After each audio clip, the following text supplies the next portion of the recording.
Okay, so I think the best way to get started on this properly is basically just to cover what we're going to be covering. So that's going to... I guess I should introduce myself first, huh? So I'm good. I've played Sonic for probably like a couple of years now, like 3 or 4. I was on PM rank, yada yada. And goal here is kind of just to explain the deal with Sonic's moves, their specific techs. Sonic is one of those characters where a lot of things were developed and discovered recently, so we don't really have many resources to chronicle them. So this is sort of just a quick and fast way of explaining all of it. I don't really expect this to come out super edited or perfect. I just kind of want it to be... Oh, maybe I should move the input display if I'm going to be in training mode. So, yeah, this is going to be pretty slapdash. So there are some misconceptions about Sonic's moves, but in general, we're gonna break it down. The big things that I do want to talk about here are RASCAL and active SpinRAR. There's also things like Spin Shot and stuff, which we're gonna break down. So, as far as colors go, there's a specific reason why I'm playing Jet Set Sonic, and that's that when you do certain spin moves, there is the paint can affect spin trail that... Oh, I just realized there isn't an actual way for me to pause. But if I can do things like lower the speed and stuff, which is kind of why we're on training mode. So lower the speed, we'll zoom in just to keep it easy. So you can see that those paint trails are going to be active when we do specific spins. So they're kind of in down B when we're airborne, especially if we're falling. But if we're doing grounded down B, it's only like initially in every couple of seconds. These paint trails are actually really helpful for me to explain some things. So that way, if I do something like a Nair, you see that there's no paint trails on it. And that's how you know I'm doing like just a standard aerial. I will generally try to explain everything that's going on, but there's one specific tech that will come later that will not really have paint trails if it's done properly. When it comes to practicing at home, I would definitely suggest playing some variant of the Jet Set Sonic skin, just because the paint trails will give you a visual indicator on some techniques that don't really have any. But other than that, we're going to actually get started properly. I'm going to set the speed back to normal, and the camera back to normal. Okay, so, to break it down, it's basically, we're going to just explain Sonic specials real quick. Really just side B and down B. So, a lot of people get these two confused, and I don't really want to make a big argument about how they're different visually and stuff. I don't really intend to make this a counterplaying thing for Sonic. I just really want to cover how they work. So, the easiest one to actually cover is side B. It does have a lot of mechanics to it, but we can break down pretty simply. I actually am going to lower the speed again. So, side B, you press the button, and it comes out on frame 8. And actually, can I turn on hitbox display real quick? Oh god, I haven't had to do this in PM in a while. Right, there's the new one. How does this work? Oh, it's debug mode settings. And then hitbox display. Okay, so you can see the hitboxes are... Ooh, if I can turn on frame advance, actually.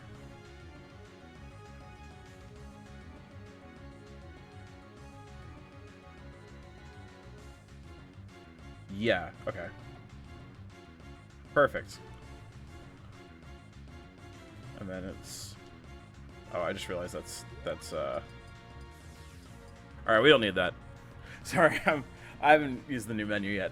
So, so side B is pretty simple. You've got the hitbox, and it sort of repeats into itself. So if like we hit Marth over here, which I'll just knock off of this platform real quick, and then reset his percentage. So it hits multiple times. It does about 6% if he slides out. You know, it'll do a bit more. Yeah, so 6% total. The big mechanic of side B is that if you're grounded, Sonic will flash at one point, which actually you can't see if hitbox display is on, which is pretty funny. I will just turn that off. Okay, so there's the initial flash, which is how you know side B is happening. And there's the secondary flash. And the secondary flash you can jump out of if you're grounded.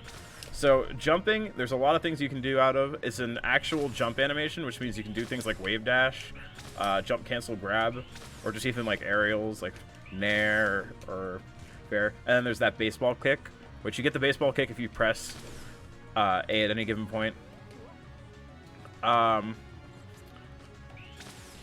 Baseball kick has some uses and stuff, but that's kind of how it works.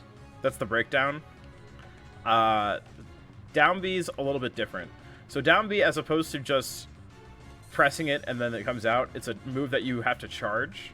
So it's the charging phase of down B, which we call this move spin charge if we ever need to use it for civic purposes. So down B will actually move faster if it's the more you charge it. So if I just charge it like one charge, it goes that fast, and if I charge it all the way, it goes a lot faster. Once you actually release down B, and the ways that you can release down B is you can wait, and Sonic will release automatically, or if at any point your left stick, which you can see on the bottom right, returns to neutral position, which is just not pressing any direction, Sonic will just release instantly. So you can... there is sort of like a... for startup time, so you can't just immediately spring out down B. But you can, for all intents and purposes, release it whenever you want, especially if you're already in the charging phase. So releasing is the big thing you can do at the charging phase, but there's also a cancel if you press shield at any given point. This cancel works air and grounded. And releasing is also based upon returning your stick to neutral in the air as well. So when you're actually rolling around in down B, and this is what we'll call an active spin charge for the intents of this video, you can turn around, you can jump, and you can press shield and you'll cancel again. So this cancel isn't particularly helpful unless you're just trying to avoid bad situations. If you're just trying to play neutral game, this is a lot better to cancel with, the spin charge cancel, as opposed to the spin dash cancel, especially because it's got that drag on it. The turnaround does not have a hitbox on it, so definitely be careful about that. I'm just gonna push mark in a bit. Cool. So the turnaround hitbox, there's no turnaround hitbox at all. So you can see I went through mark twice and he did not get hit at all. That's a big thing that you want to be careful about. Down B is great for burst movement, and you can do aerials out of it via jumping and stuff. And you can also do reverse aerial rush or RAR out of it by pressing back and jumping at any point. So if you just activate the turnaround animation and jump, you can do things like a moving forward back air or anything like that. So you can do like RAR, grab ledge. That's somewhat common. Sonic does actually have a specific way of grabbing ledge. And aerial versus a down B is actually different. So when you charge down B and jump, you're still in the ball. And if I mash jump, you can see that you can only jump once you're sort of at the apex of the jump again. Hey, what's up, guys? Some people in the chat. If there's any issues with the audio, please let me know, because I cannot hear myself. So you can't jump unless you're at the apex of the jump normally. But if you do it in the down B variant, you can jump out of it whenever you want. If you want to immediately jump out of down B and you're grounded, you can slide off a ledge and you can jump like immediately. So that's there are like some points, like especially on things like Battlefield, where you can jump and then like do things like waveland off a platform up there and stuff. And that's basically down B. For now, you can consider down B as having 4 states. So there's actually, I guess 5 states. So there's grounded charging and aerial charging, grounded release and aerial release, and then the ground to air jump. What? There is another mechanic of side B, which I forgot to cover, which I will just try and cover right now, which is that side B has two main variants. So there's tap side B and there's held side B. If you hold the button for side B, it's most obvious when it's grounded. Sonic will do a little hop, and then the actual jump cancel portion will come later. While if you tap it, it's sort of the immediate option. Hold side B is good, mainly for like recovery and mix-up purposes. You rarely want to end up doing like hold side B grounded just for pressure. Most cases, you want to tap side B. However, if you run off ledge and then do held side B backwards, Sonic will immediately grab ledge. For recovery purposes, side B is actually one of Sonic's better recovery things because he can grab ledge with side B, while he can't grab ledge with down B. That was poor aim, but he can't do it, which is kind of a problem. Off stage, if you ever end up in down B, you can't really get out unless you have your double jump. Holding back will let you cancel out of it quicker, but generally speaking, if you're in that situation, you're pretty screwed. Yeah. So then if I do, so that was holding back, and if I do it without holding back, you can see that he'll just go right to the bottom of the blast zone. Let's see, is there anything else? Okay, yeah, so side B, you can't jump cancel at any point during the air. So it's only when Sonic's grounded that he has the jump cancel. Tapping side B will just not influence your momentum from where it currently is. While holding it will, like, if you're going down, it will stall you a bit. So I would definitely play around with all the variants of side B and find different positions for it and stuff. So that's side B and down B. Other specific mechanics would be like blast attack. So homing attacks are pretty iconic move for Sonic. You know, he charges up and then he goes in the range. If I turn on the input display again, or the hitbox display, you can kind of see that it's a big bubble. Actually, I think this might be better if I have debug mode on. Okay. So there's that big purple zone, and then if your enemy's in that zone, Sonic moves to them. That's how you get homing attack. And if I like mash A, you can see. Oh, well, I landed on the platform. That's irrelevant to what we're talking about for right now. So you can skip this charging phase with this hitbox, where you'll home in, and you can do just the. If Sonic doesn't home in at all, he'll just go straight and slightly down like that.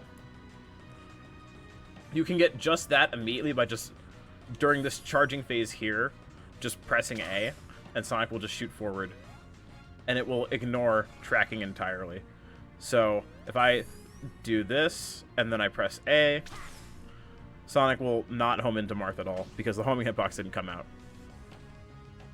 Benefits of blast attack over homing attack.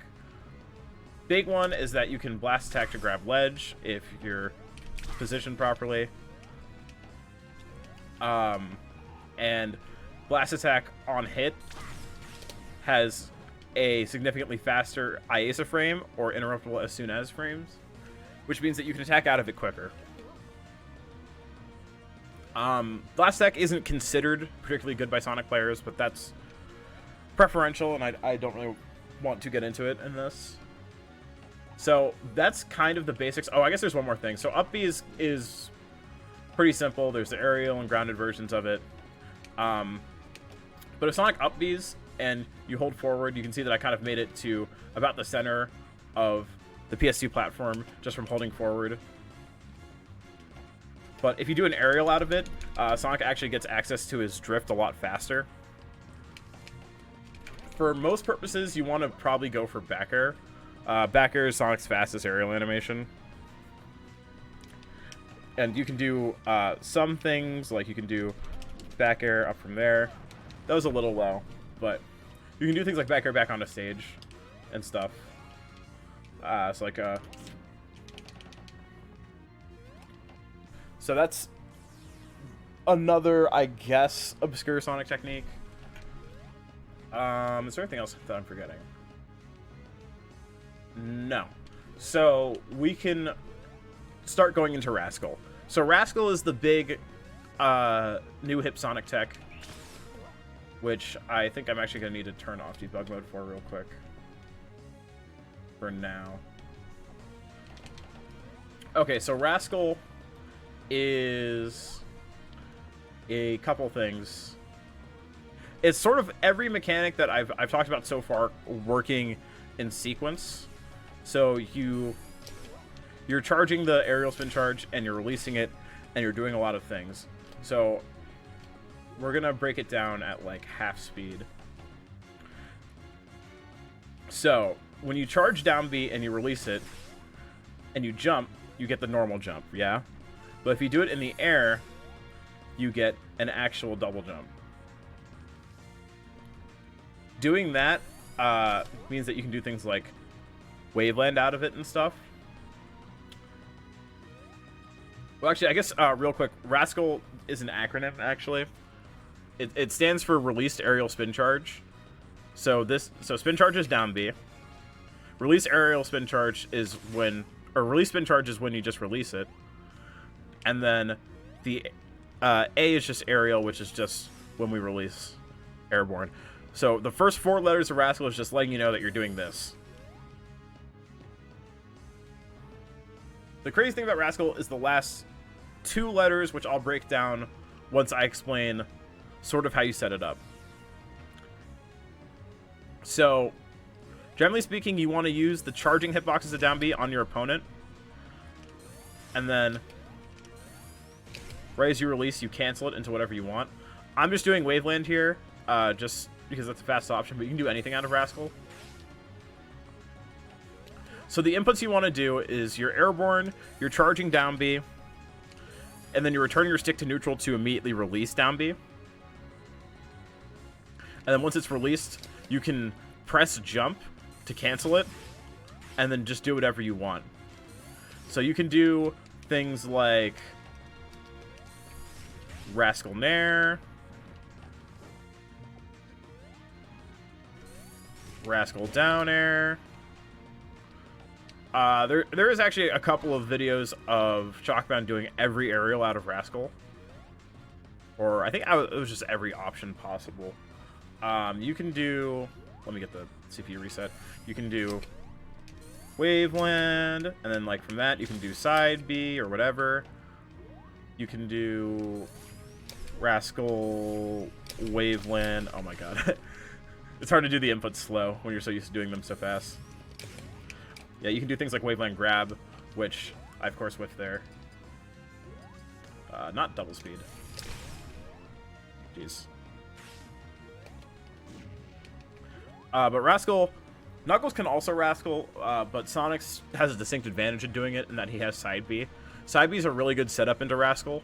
So you can side B and then short hop and charge it, and that kind of sets you up perfectly.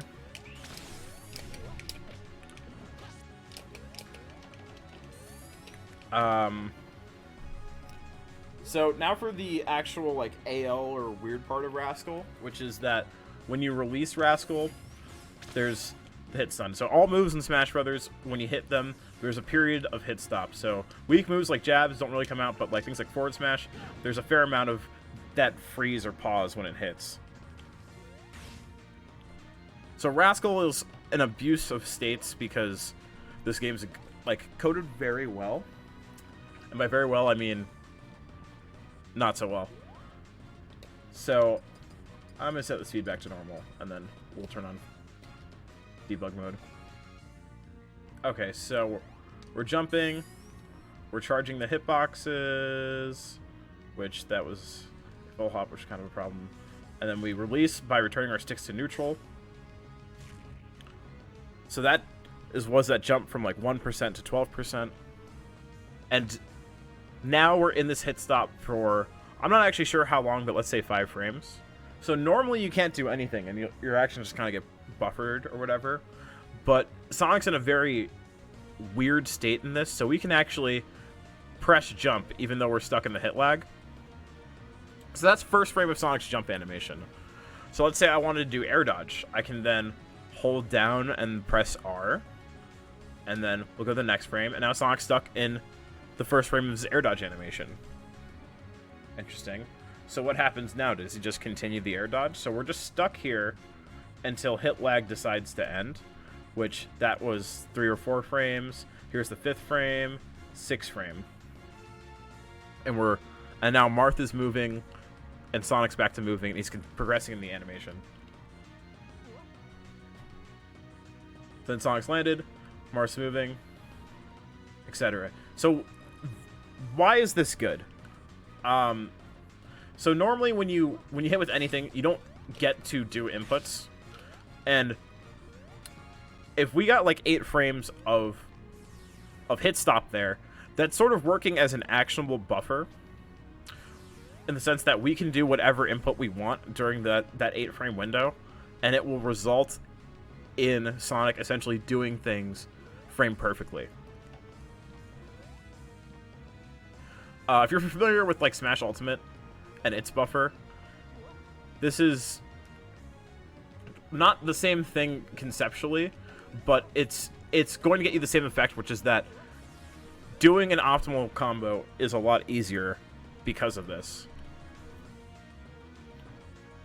So that's the action leniency, and it's a huge thing about RASCAL.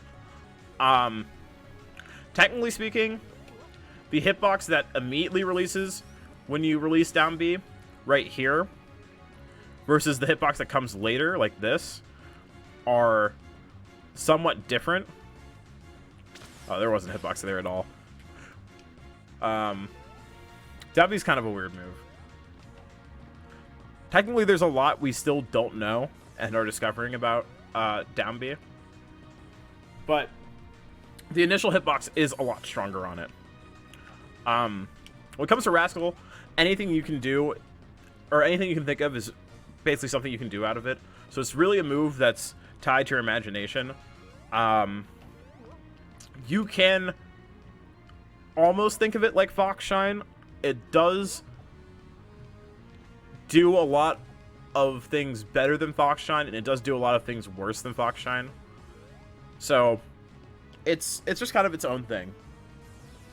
It's definitely a super powerful option for Sonic's kit, and it's definitely worth practicing.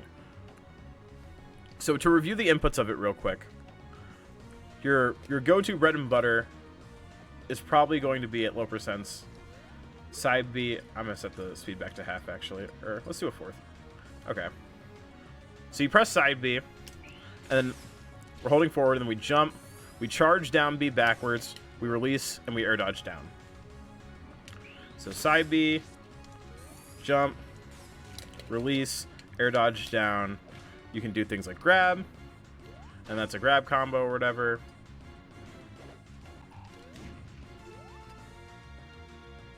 Cool. So side B, jump, turn around, charge. This is so weird doing this at a 4th of the speed. But it's jump, charge backwards, return your stick to neutral, and then do whatever you want. That's that move. So active SpinRAR is a very, very recent thing that not many people do, which is, there's a lot to break down on it. So if I turn on the hitbox display again, and we look at the jump of down B, you can see that there is a hitbox there, but it's technically the same hitbox as the grounded hitbox up until Sonic reaches about the point of his height. So I'll actually turn on debug mode, and we can take a closer look at it. So I charge down B, I release it, and then I jump. That's the same hitbox as the grounded one, as far as the game is concerned. And then right around here, it becomes a different hitbox. Just kind of refreshes itself, basically. So this means that, like, I can't go up to Marth and then hit him and jump and, like, hit him twice. There are some niche cases where you can, where like at like 80 or higher percents, you could hit somebody and then potentially hit them with a second hitbox and like up air them or something. But for the most part, you won't really see the jumping hitbox in action ever. So active SpinRAR is a weird exploit where that jumping hitbox that comes out here gets moved to the first frame of Sonic jumping in down B. So when Sonic jumps in down B, there's no jump squat, which jump squat is like if I'm standing still as this character and like I jump, you can see that Sonic squats, and then 1, 2, 3 frames later he enters the air and he's actually jumping. So it's just like a little bit of stall on your jump. Spin dash does not have that. So if I'm gonna press jump this frame, and as you can see, I'm airborne. So the frame right behind that, I was still on the ground, but I was technically airborne due to PM mechanics. But you can see that the hitbox size changed immediately. So like grounded, airborne. Because of that, and because we can move the hitbox of the aerial hit of down B to the first frame, it means that we can hit with this grounded down B, and then next frame hit again.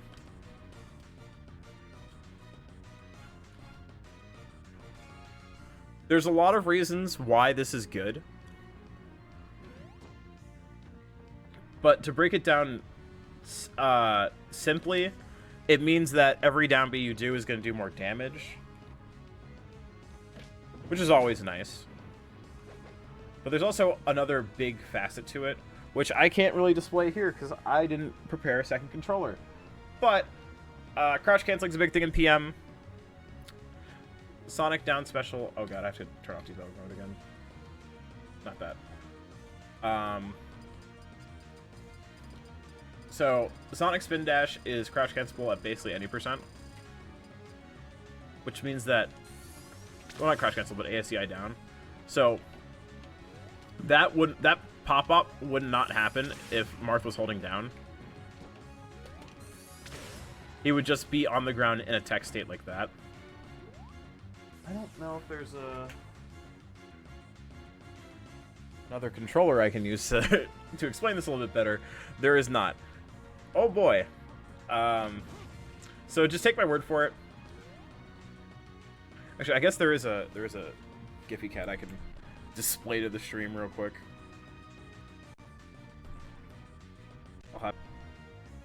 And then window capture.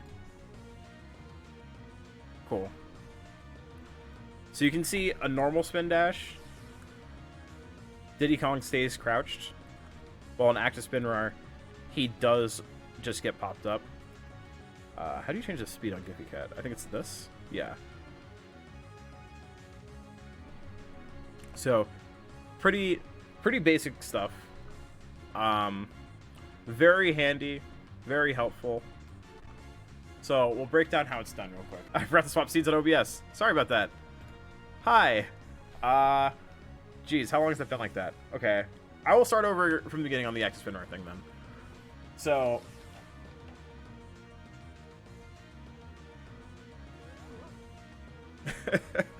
oops. My bad. Not actually a streamer, by the way. Literally set up OBS an hour ago. Alright, so we'll turn debug mode off. So back to the, I guess I'll start from active SpinRAR versus non-active SpinRAR. So if I charge down B and jump, you can see that it did 9% there. It'll do 8 or 9% depending on your charge level. So if I charge it all the way, actually, I think, okay, you get like 10%.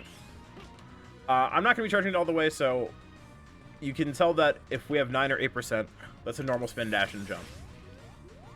That was just the aerial hitbox, so ignore that. That's if I like completely mess up.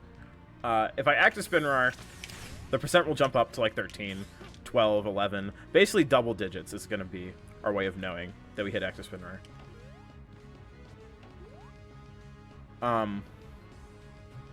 So now I've sort of shown the difference, as well as the fact that it breaks crouch cancel at all percents, giving Sonic access to a lot of kill confirms. We're gonna I'm gonna break it down input wise. So we down B into Marth, and we hit him. So you can see that I'm not holding anything right now up until that point. We just hit him. So now I'm going to hold back on my left stick and jump as well. So back and jump this frame. And then we get the active SpinRAR. We've gone from 8 to 11%.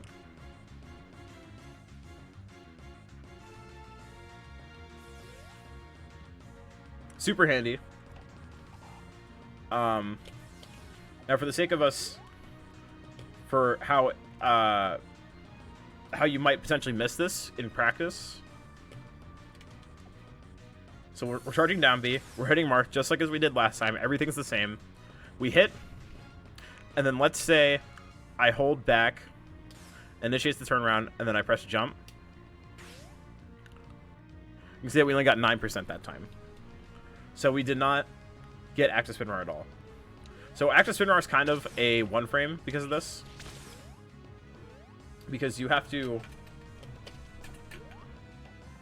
press back and jump together on that same frame. It's definitely doable in practice. I'm really consistent at it. Time has proven that it can be done. And the benefits of doing it are very, very good. So it's worth going for every time. I would suggest putting this into your practice routine along with RASCAL. It'll help a lot. RASCAL, I did explain earlier, but to clarify it again real quick, is release aerial spin charge action leniency. So that's when we hit down B, and we have a variety of options to do out of it. So you can do things like Waveland, Nair, and all that stuff. So all these, everything that Sonic, his entire kit sort of synergizes really well with each other. So you can do things like Side B, RASCAL, and things like that. And neutral game, down B is a very threatening move in neutral. So active SpinRAR will help improve the punish areas while abusing Sonic's really good neutral options. Side B to ledge. Doing aerials out of the spring to get more momentum. No, you have to release the spin charge and a couple other things. If you go back in the VOD, I really broke it down. I am worried about my power flickering again, so I will edit it with timestamps, which I can send to you in the Discord later.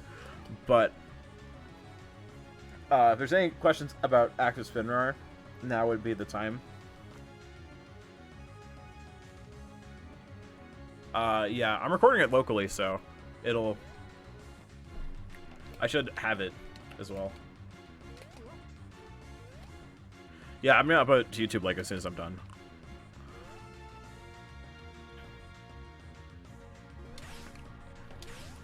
So if you guys have any questions about anything, Sonic Discord is a really great resource, as well as anything else. You can literally just ping me on Sonic Discord and I will answer anything.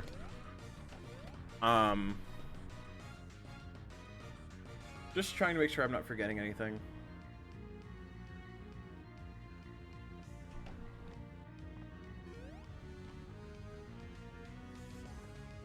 I think that should be everything. Oh, yeah.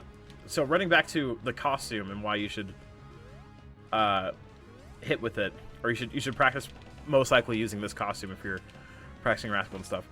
So if we go back into debug mode and I do a practice RASCAL on this Marth, which God, I'm not so good at using input display, but so we're charging, we hit and we release.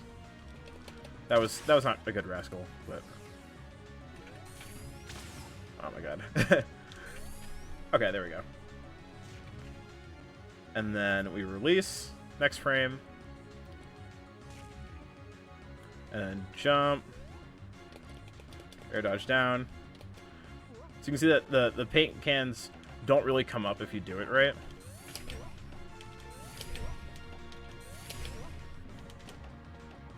Well, if you like really miss it, you'll probably see like a bit more. It's just a good way of checking to see when and where you're canceling your spins. Join Sonic Discord, tip your waitresses, play Project M. Peace.